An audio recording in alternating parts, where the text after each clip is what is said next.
Hey everybody, welcome to the Publishing Twins podcast for this week. I'm Sophie. And I'm Tasha. And it's the hottest day of the year. We've just passed the longest day of the year, so guess what we're talking about? Yep, just perfectly for this time of year. Ghosts. Yes, we're talking about ghosts. We're hot and uncomfortable, so we're going to talk about being uncomfortable in other ways and chilled and spooky. Well, yeah, hopefully it'll bring a chill to your spine and help you with this interminable heat. Okay, so what gives us the background to talk about ghost stories? Well, I think we've been reading them and watching them since we were small. I mean, this is the first book, and I've still got it, that I ever read about ghost stories, and we used to have that Wittegen, so that was in the 70s and 80s. And I love watching a good ghost story as well. I collect them. I have a whole collection of them on DVD. Yes, I am old. I don't stream them. I like to have a physical copy. And then, of course, we write them. So we've both written ghost stories. I've got a few out. I've got a novel length one and some short stories. You should read her novel length one. It's very good. Thank you. Thank you, Tash. It's called The Burning Web. And it's set in a haunted house. Those are the best. Yeah, haunted houses are the best. But we live in the UK, and I mean, we are surrounded by haunted houses in the UK. The UK is a place where we didn't actually pick up on vampires and werewolves like a lot of Europe did. We seem to have concentrated on dead people, ghosts. Yeah. We have ethereal beings rather than physical beings. Like we don't have ghosts that suck your blood and stuff. We do have a few vampires and a few werewolves, but not many. Mostly we concentrate on the spook living in the old house or in the wood or in the river. Yeah, we're not that into all the monsters.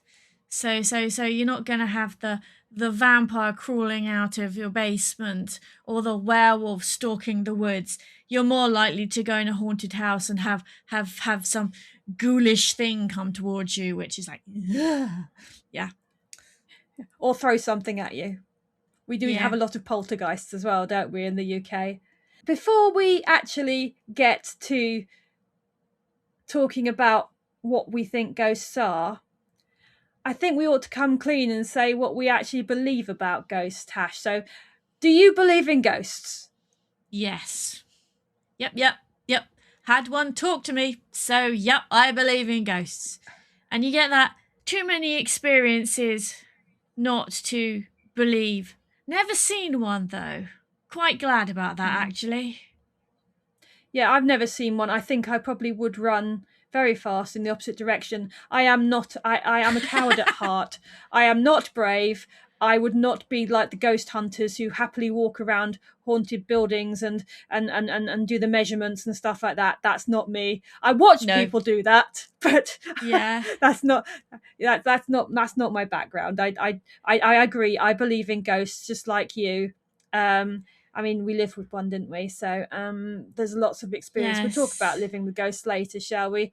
But yes, far too many experiences, far too much that's gone on around me. Again, never seen one. Really glad I probably haven't as well. I mean, it's the kind of thing where, I mean, I'm a bit of a skeptic. I will look for the logical explanation first. So, I mean, I'm frequently seeing things out the corner of my eye, which of course that's just my vision playing silly bees. Yeah, or when you walk around in the dark and you see shadows and shapes and things, and it's because your eyes just aren't working properly because it's dark. And also the monk that seems to stand in the doorway, which happens to be the coat that's hanging on the back of the door and stuff like that. Yeah. I do always I try to go for the logical explanation first. Although it doesn't always work. No, we are very, very good at seeing human-shaped things when actually there's no human-shaped thing there. It's in our DNA, basically. Yeah, it's survival, isn't it? I definitely think there are ghosts, and I mean, but there are lots of. I think there are different types of ghosts too. Yes. Yeah. I mean, you get the ones like I think you've got the whole thing, the stone tape theory, where they're a Yes. recording in the environment. By the way, the Yeah. stone tape theories was actually a TV show that was made in the, I think it was the 60s, might have been the 70s. 70s, No, 70s. it was very early 70s. Ah, yeah. Jane Asher. Uh, yes, and it's basically about um these people investigating an area. They're actually trying to come up with a new recording medium for computers and things, but they find that this room has recorded stuff, and it's and I think that it's quite possible that some environmental conditions would make it so that the environment records stuff. Considering we can record things on tape and on video and in digital, I think it's quite possible that there are environmental conditions that could cause something similar, and these things do have a tendency to fade over time. I think the important thing about stone tape theory is those ghosts don't interact with people. They are literally No. recordings. They're a moment in someone's life, whether it was a traumatic moment or a happy moment. You can't really tell. Some of them are and some of them are just innocuous. But the environment has absorbed it and occasionally plays it back. Now, whether Mm. that's particular people being able to see it and not everyone can see it, or whether it's always there, now that's debatable. And that's why there's lots of people who investigate parapsychology. But yeah, so the stone tape's the first one. But an example of that is, there was that haunting, I think it was in, was it Bath, where they had the Roman legion walking through, and they were walking below ground level, and they just had a Roman Yeah. legion that appeared to walk straight through. I mean, that's an example of a Yeah. stone tape, because it they just ignore, they didn't see, they weren't interacting. Yeah, and we have lots of haunted battlefields in the UK. Culloden. Mm. Yeah, Culloden, but also the Civil War, as in the Roundheads and Cavaliers. We have lots of those battles that keep coming back, according to people who have seen them. I've never seen one of those, but you get an atmosphere around certain places, certain outdoor locations, don't you? There have been battlefields. You can feel there's Yeah. something that's left there. Well, that's one type of ghost. But we also have there's crisis ghosts. Now these are when ghosts start kind of interacting with people. So crisis ghosts, person doesn't have to be dead for this. It can be a moment of peril, and they'll suddenly appear to loved ones. And a lot of them, it does tend to be they have ceased to be at that point. They have died, and they appear at the moment of their death. But there's also other ones where they are just in peril, and actually they do come back alive at some point, but their loved ones have seen them. And it must be awful seeing stuff like that. And it's quite possible that that's not, that could even be a telepathy thing, Telepathy. where minds just connect. It could be an astral projection. I mean, there are a lot of people that believe in astral projection, so it could be an astral body projection that is there in front of people, or it could just be a mental thing. There's no way of telling, because there's so much we don't understand about the human mind. They can interact with people. They don't always interact. They may just appear, but some of them do interact. Some of them have actually come to say goodbye. And others of them are they just appear to a person. So there may be multiple reasons for crisis ghosts. That's one of the categories. Another one, though, is we have ghosts with a purpose. So Yes. this is where we get quite a lot of the ghost stories that you hear. because it's about, say, for example, they've come back to accuse a murderer. So this happened in, I think it's the Greenbrier or Greenbrier ghost. It's American. And I think it was a young woman was murdered by her husband or her boyfriend. I can't remember who it was, lover. And he got away with it. People thought she just died of a heart attack, natural causes. But then she appeared to her mother and told her that she'd been strangled. And so they exhumed the body and re-examined it. And indeed, she had been strangled. Not so confident about the fact that they then convicted the guy of murder because the mother because said a ghost the ghost said so. Yeah, he did it. Yeah, there must have been a bit more to it than that, but one would hope. But, one would hope. Yeah, you do have to hope. But there's also things like ghosts guarding treasure as well. You've got your typical pirate stories about that, haven't you? Yeah. You know, where there's pirate treasure and people go searching for it, but there's a ghost in the way. Or I suppose curses are a different thing, but you know, you've got the curses on the tombs as well. Sometimes that's a haunting curse. The big bad will come and haunt you because you've dared desecrate a tomb. Yeah, but I think there's also the warning the living ghosts. We have the banshee, which is a very famous ghost that they normally belong to families, don't they? Isn't she technically of the fairy realm? Depends. If it's from Scotland and Ireland, yeah, probably.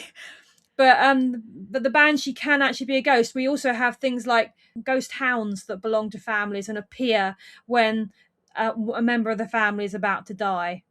So you could say they were all fairy creatures, but then what's a ghost? Yeah, but because some of them are messengers. Some of the messengers they interact, and some of the time they don't interact. It's like there's a famous Kentish ghost. He's a knight. We live in Kent. He's a knight and he rides his horse when a member of the family who owned the big house are supposed to die. I wish I could remember which house it was. Unfortunately, I can't. But well, look it up afterwards, Tash, and I'll put it in the edit on the screen. Cool, that'd be good.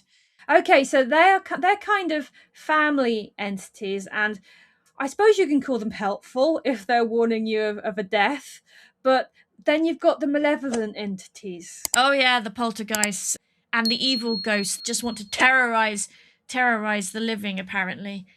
Usually they have a bitterness about them. Poltergeist means noisy spirit. It's German for noisy spirit. And there's also some debates about what poltergeists actually are. Are they a spirit, or they tend to be concentrated around a particular person?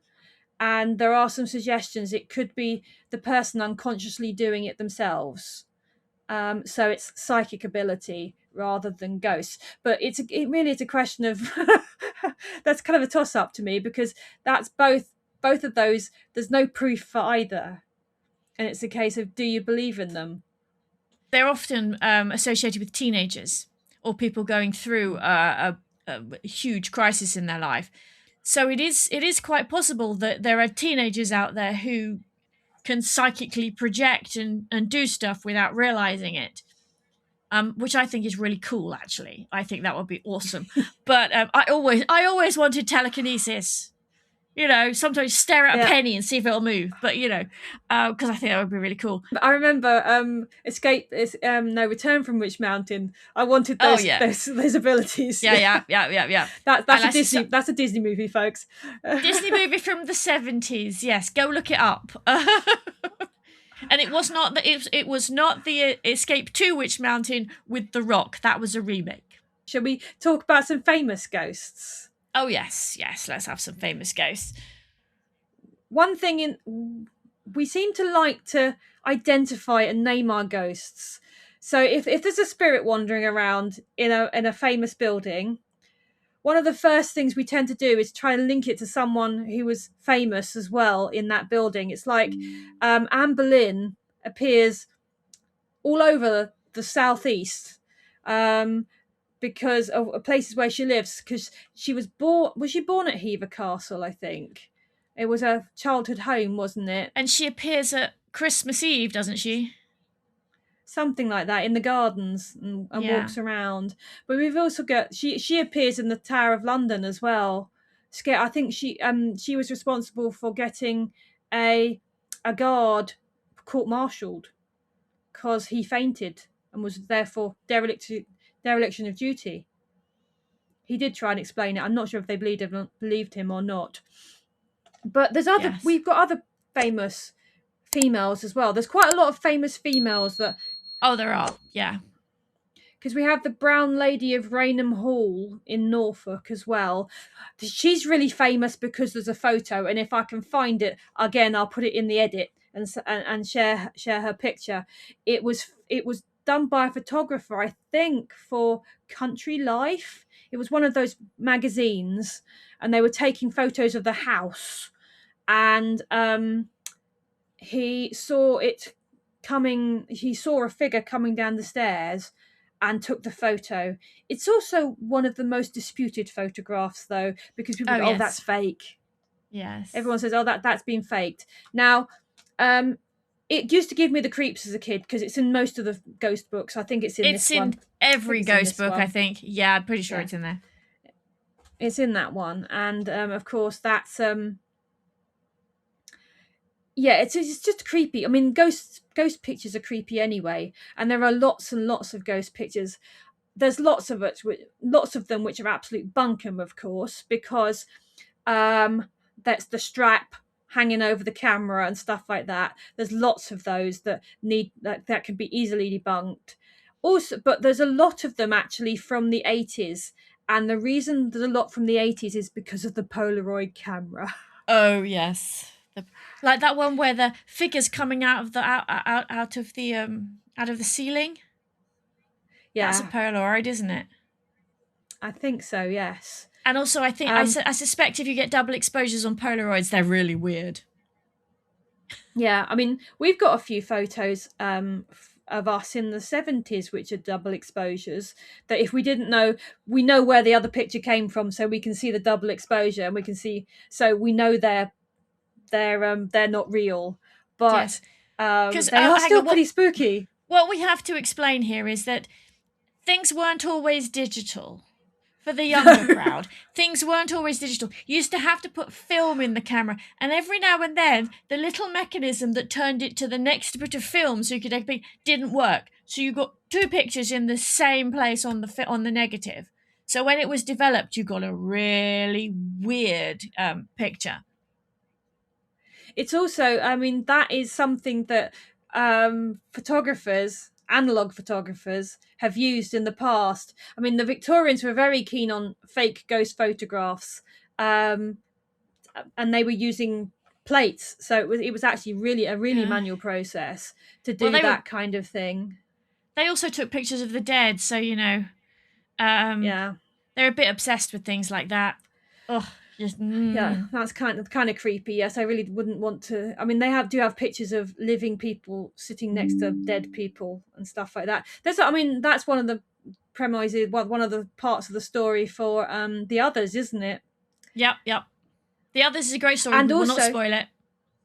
Yeah, we're not going to spoil that. But also, Sapphire and Steel. There's a whole thing about photography in one of their adventures. Sapphire and Steel is a science fiction TV show from the late 70s and early 80s with Joanna Lumley and David McCallum.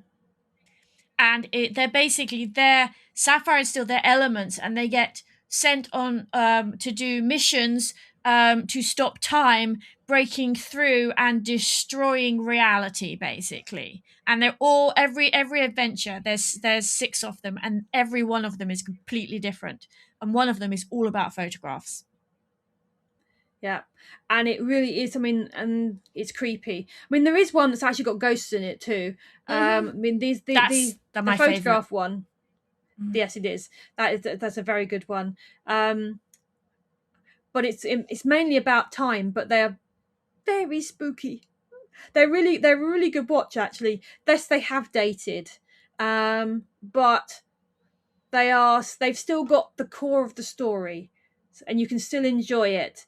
They haven't dated as badly as say some of the technologically based ones. Yeah, they're really. Go check out Sapphire and Steel because they're actually available on YouTube. Well worth watching. Yeah, You'll be scarred for life. We all were. yeah.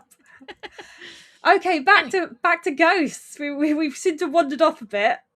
yeah, so other famous ghosts. We have lots and lots of ladies, don't we? We have white ones, we have Yes. grey ones, we have green ones, we have brown ones. Yep. All ladies, all specific colours, apparently. We don't know why specific colours, but hey, we also have ghost monks all over the place. And nuns, don't forget the nuns. Oh, and nuns. But my personal opinion on both of those is you see a shadowy figure that is indistinct.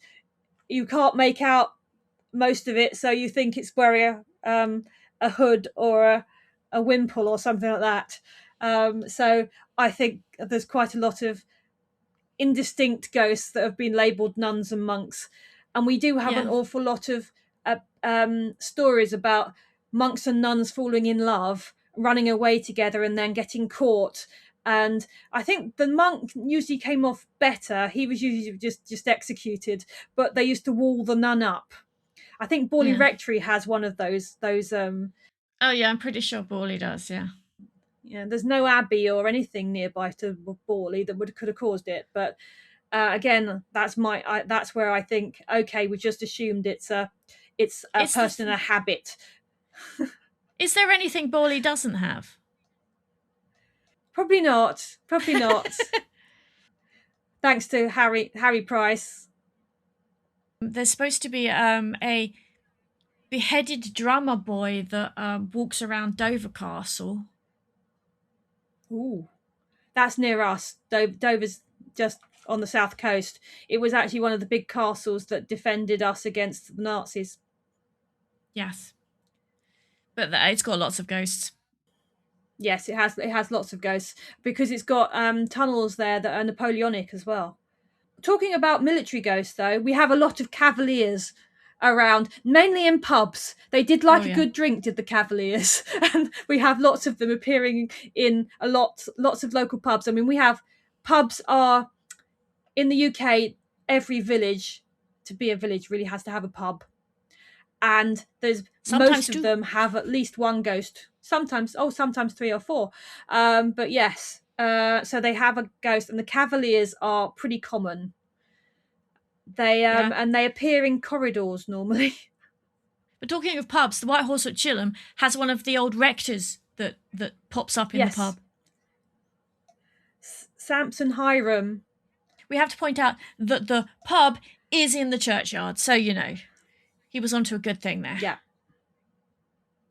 Yeah, he sometimes appears in next to the fireplace in the White Horse in Chilham. Yeah, doesn't seem to bother anybody, just sits there. No, yeah, he doesn't bother anybody. I think sometimes Cavaliers can be a bit mischievous, but I mean we have all sorts of different ghosts in pubs, don't we? I mean, Cavaliers, a bit mischievous. We do have other ghosts in pubs though that appear on staircases. I think because there are access from one area to another. Ghosts seem to like them quite a lot. Yeah, there's something of a liminal space. Yeah, I mean there are some times when I have started walking down a set of stairs and ended up running down the rest of them. You suddenly get that feeling behind you, don't you?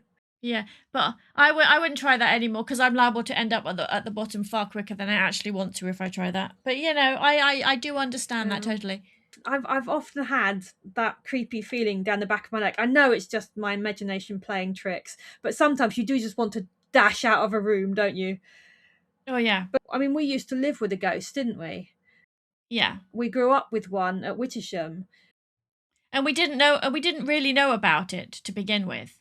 No. My mother was very careful not to tell us about it, but didn't stop us not sensing things, because I remember sitting watching TV one day and turning to talk to you, Tash, because I thought you were sitting next to me and there was nobody there. I think we talked about this in one of our previous vids, the first one, didn't we? He Yeah. was the ghost of one of the previous rectors who died. He spent his dying days in the house, but he used to apparently walk down the street as well. Again, that's another one where people are labeling a ghost, but that could be a completely different ghost. And let's not forget the walking through the kitchen, where one door would open and then the other door at the other end would open. Oh yeah, don't forget they opened and closed. And these weren't easy doors to just push open. They weren't like, flappy doors or anything. Oh no, they had proper locks on them and everything. And they would open and they would close, and then the next one would open and close, and it was like, not good. Yeah, leaving now. Yeah. Oh no, in that house I would much rather have been downstairs and outside on my own than upstairs on my own. Ever. Oh yeah. I think we used to spend most of our life not going upstairs alone. We used to go. We were fine together, weren't we? But we didn't used to like going up alone. Terrifying. There was definitely something in that stairwell, I think. Yes. Well, it was the weirdest stairwell, wasn't it? This house had the staircase that came up, and then it had a banner, sort of a landing that went all the way around. You could just look straight down to the floor below. Yeah, and this banister, it was like the cats always wanted to sit up. Well, one cat did. If Phoebe had ever tried to sit up there, she'd have gone straight over the other side, because she was not a very competent at being a cat. No, but Otter was. Yes, Yeah. we had a cat called Otter. Yes, I know. The other really famous ghosts we have in this country are poltergeists, though. I mean, we've got the Enfield poltergeist. Cock Lane. There's the Cock Lane poltergeist. Yeah, there's so many we just lose track of them. And a lot of them, the thing about poltergeists that makes them different is a lot of the others happen in historic buildings or older buildings, whereas poltergeists, you get them in council houses as well. So they basically terrify everybody. Because the Enfield poltergeist happened in a council house. Very suburban setting. And of course, that inspired Ghostwatch, which was a TV show that the BBC did that they'll never ever do again. And you can get it on DVD. They never broadcast it again because it caused such a stink. People were really upset because they thought it was real, because it was filmed like ghost hunters, very famous BBC presenters. Yeah, who everybody trusted. Michael Parkinson, Sarah Green. I mean, he presented talk shows. Her and her husband Mike Smith presented children's TV, regular children's TV. So everyone trusted them, and they did this. It was actually on Halloween night. Of course, it wasn't filmed then, but it was set like it was a really live event, and it was filmed. I mean, you look back at it now, and the acting is appalling. But when you're watching it live, you don't realise. And I remember watching it live. I won't tell you exactly what happens, but it's based on the Enfield poltergeist, inspired by, I would say, the Enfield poltergeist. And yeah, things escalate and get very dramatic. I really would recommend to watch. It's probably on YouTube somewhere, or it's on DVD as well. So it's probably available. Go and give it a watch, because I think lots of people have done whole episodes on YouTube about it as well, and what happened, because it was one family blamed it for the death of their son, who was so disturbed by it he unalived himself.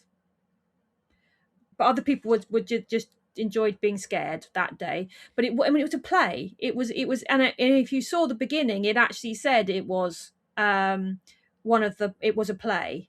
But if you hadn't seen the very beginning, I mean, I didn't know it wasn't real when I thought, 'cause I hadn't seen the opening credits, and of course it was all over the whole evening. When you see people like that in it, you think, oh, it's really live, but it wasn't. By the end, I think we'd figured out that it was like, oh, this is a bit over dramatic, isn't it? Yes, because the beginning looks like any YouTube video you watch where people are ghost hunting. It looks very similar to that type of thing. It did escalate somewhat. They had the studio, and then they had the on-site, and stuff was happening in the studio as well. So by the end, you realise it's a bit OTT.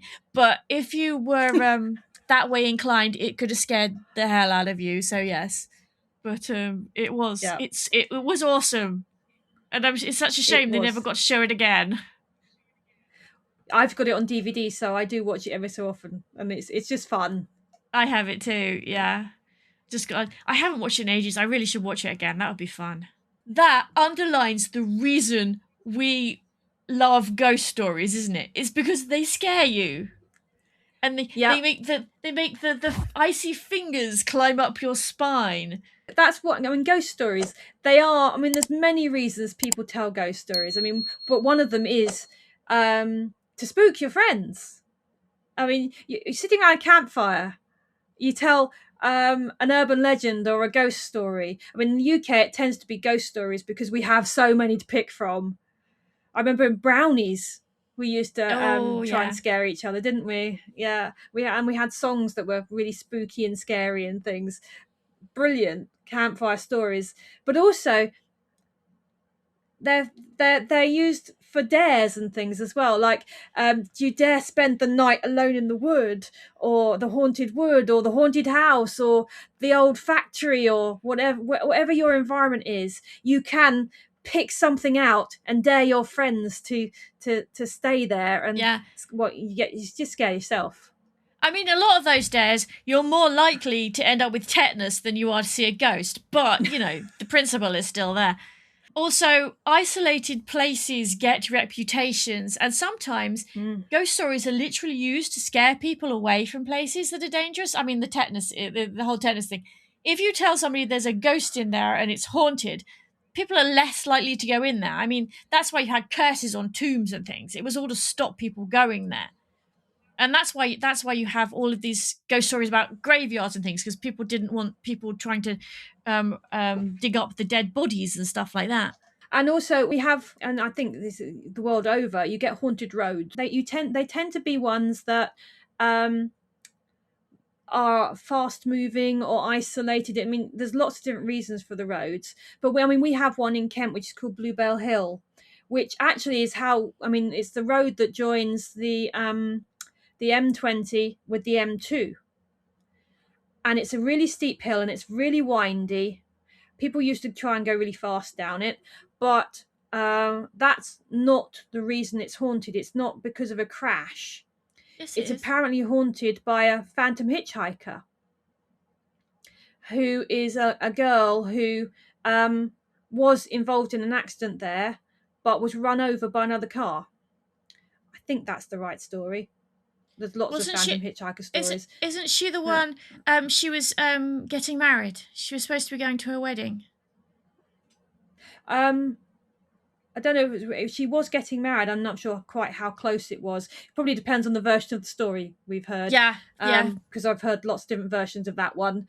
But anyway, because the actual story, and this is a standard phantom hitchhiker story, is person driving the road late at night sees a young woman trying to flag someone down to get a lift. They stop and let her get in the car.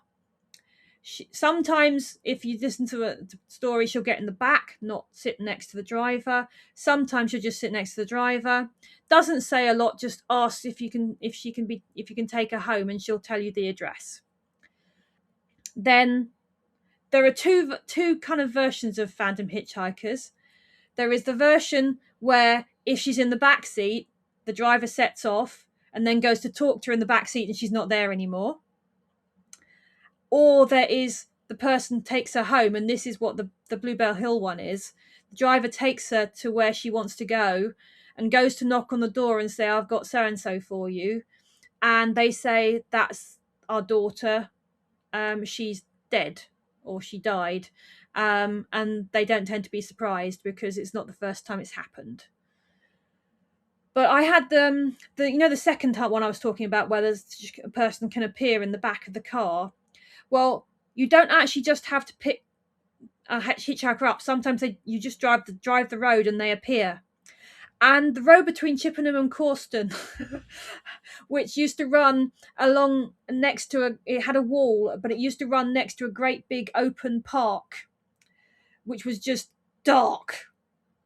And I hated driving that road late at night, driving home from Chippenham, from friends in Chippenham, because that was a road where you could have someone just appear in the back of the car with you. So I was really glad when I had the cat with me when we were coming back all the way from home to Chippenham.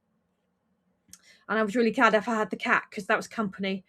But it was because it was so spooky, and I could scare myself rigid. I didn't speed though. I was very good. I didn't used to speed, but I was very tempted down that bit of road. Yeah, but let's face it, if you've driven a lot of English country roads, even the A roads, some of them are just, there's the freaky roads. We have lots of many freaky roads in this country, which will scare the bejesus out of you, even if there are no ghosts on it.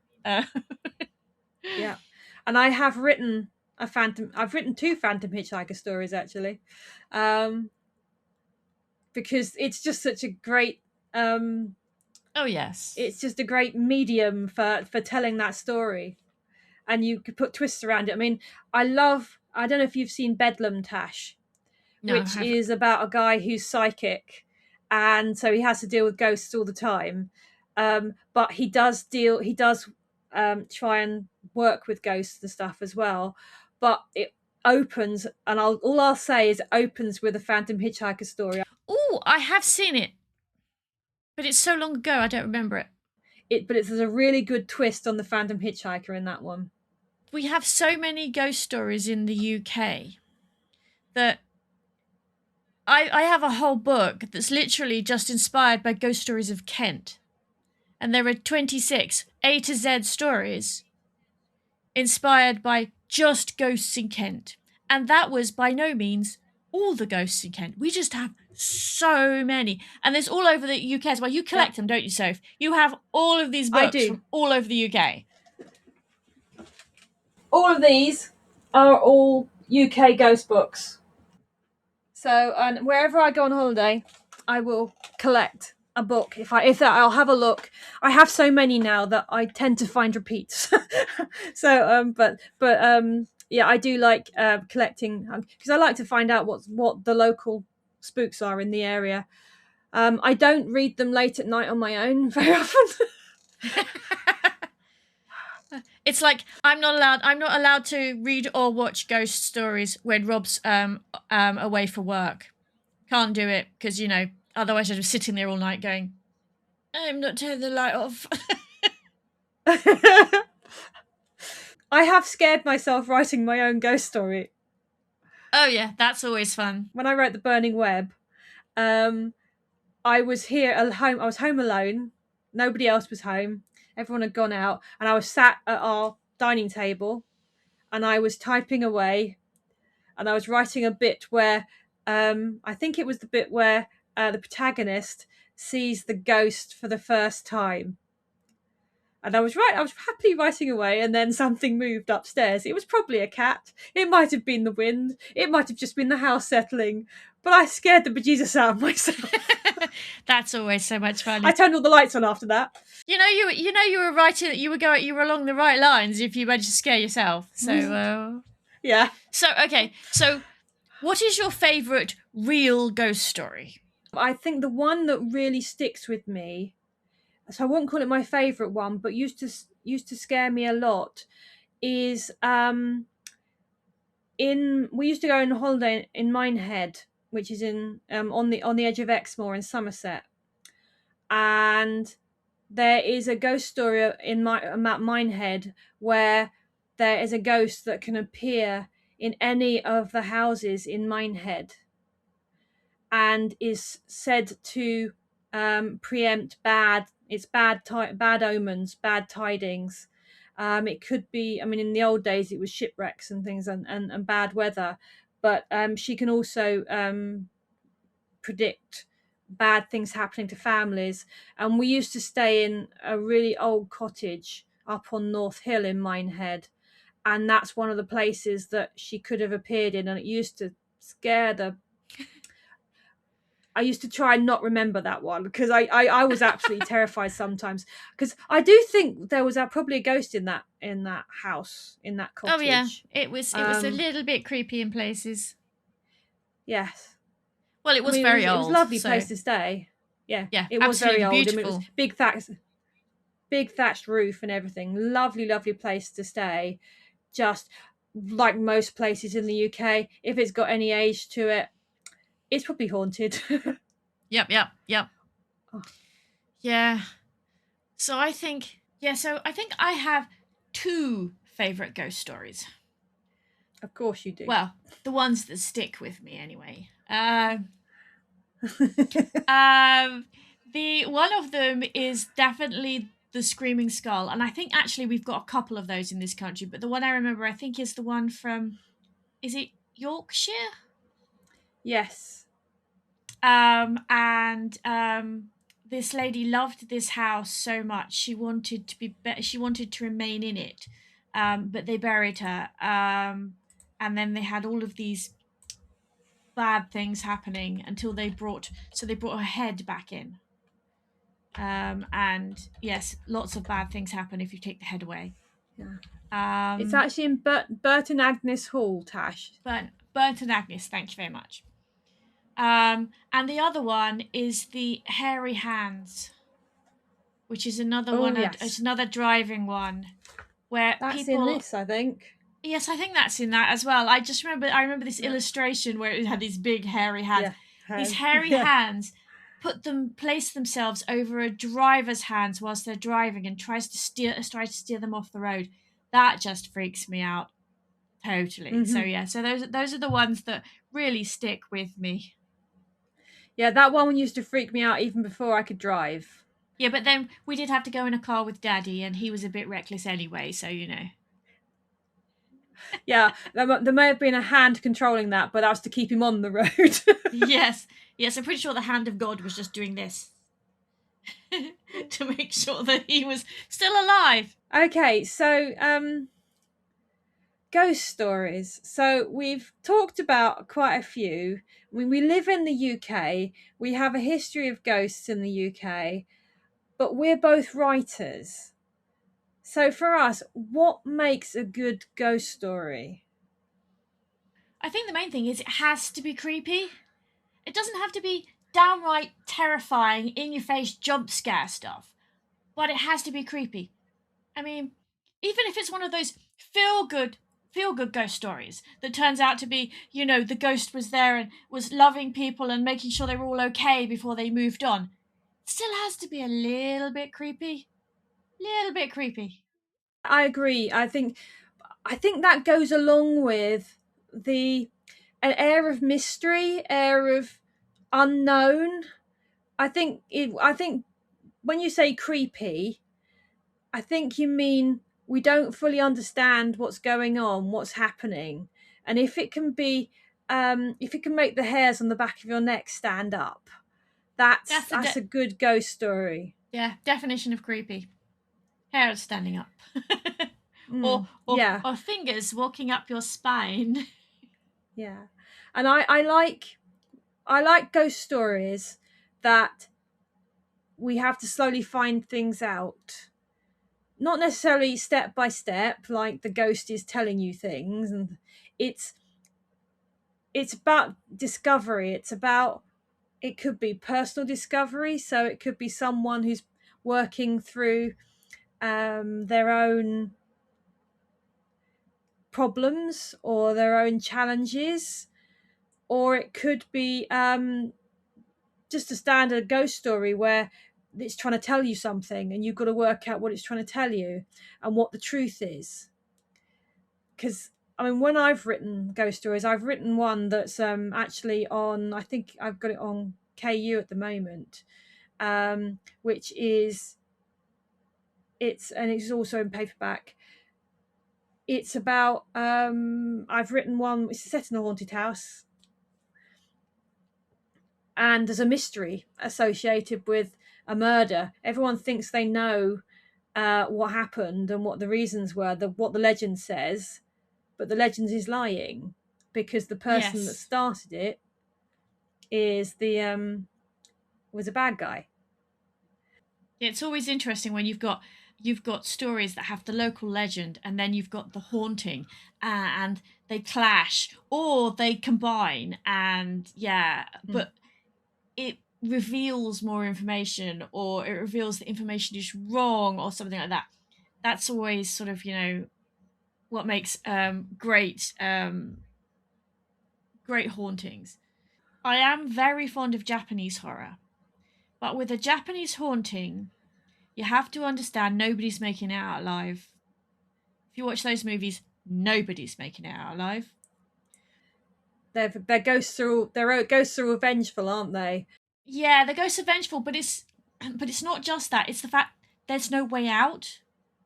Once you're caught Yeah. with the curse of the ghost, that's it. Whereas what I do like about a lot of more Western ones is there's always a way out. There's a way to fix it. It might, I mean, they might not always manage it. It's like you got to look at The Woman in Black. Every version of that has a way to fix it, and none of them manage it. But they all try, and that's the whole point. Yeah, Yep. different ending every time in that one. Yeah, I agree. There has to be. It's funny with Japanese horror. It's kind of, there's an inevitability about it, Yes. and you've just accepted that when you start watching it. That's not the reason you're watching it. Whereas if you're watching a Western ghost story, you actually do want, A resolution of some. Yeah. yeah, a resolution, whether it's good or bad. Yeah, a resolution, whether it's something like Rose Red, where the house is the ghost, well, the ghosts are in the house, but the house generates ghosts. The house is the thing that is the kind of the ultimate bad guy in it. And you want them to get out. They're trapped inside and they're trying to get out. That's the whole premise of the story. Or you've got discovering things like the Burning Web. It's about the protagonists discovering what's actually going on in the house and what the history of the house is, and that's really important. The actual history of the house and who's in it is actually the main part of the story. Yeah. So that, I mean, I mean, that's this mystery. The mystery is solving the mysteries is part of the story. yeah, that's what makes the things like the Conjuring franchise so Mm, so engaging. Well, the first two anyway. They're trying yeah. to solve the mystery as well as Mm. because the mystery is what will give you the solution. Mm-hmm.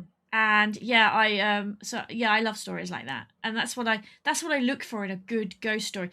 That's why I like the Ellie Jordan stories, because they are based around a mystery. The whole point is they're called in to solve a problem. The people are being haunted, and they don't know why. And she's going in there first of all to find out why things are happening, who's doing it, what's causing the problems, and then secondly to solve those problems and actually eliminate the haunting, whether that means laying the ghost to rest or just helping them move on. It's that you never quite know what's going to happen, but it's the mystery that's the really interesting bit, and the threat and the thrill, of course, of dealing with ghosts. It's like Ghost Whisperer did that every week, didn't it? Yes, we had the ghost of the week, and they did Yeah. it very well. I mean, I love Ghost Whisperer. It did start, I think, jumping the shark a bit towards the end, but every series when Yeah. it's running that long does. Whereas I love the early seasons because they are ghost issue to solve for the week. That's like cozy ghost story mystery, isn't it? Yeah, it is. Yes, it's definitely a cozy mystery with a ghost tacked on. Yeah, some of those work really well. But they still gave you, some of them still give you a chill up the spine. They were still scary ghosts at Oh points and yeah. things. Oh yeah. Yeah, so Yeah. I mean, that's what I like about a ghost story, a good thrill. And it's like if you're gonna, Mm-hmm. it's like, if you're gonna write one, you really want to do attempt to scare yourself, because if you can scare yourself, then you will scare your readers. Yeah, I've been there, done that. Didn't mean to, but did. If it creeps you out, you're probably onto a good thing. Okay, I think that's probably we're at the end, aren't we? I think we've made it through the discussion about ghosts. So yeah, we live in the UK, so we have so many ghost stories that have fed us all our lives and have inspired us to write our own. But we have a question for you now. Do you have any ghostly experiences? Have you had anything weird happen to you that you can't explain? Let us know in the comments. Have you been to a haunted house? Even if you just visited one. Have you visited any Mm. English pubs and bumped into the ghost on the stairs? I mean, there's so many options. So tell us all. We want to know. We do. Well, thanks everybody.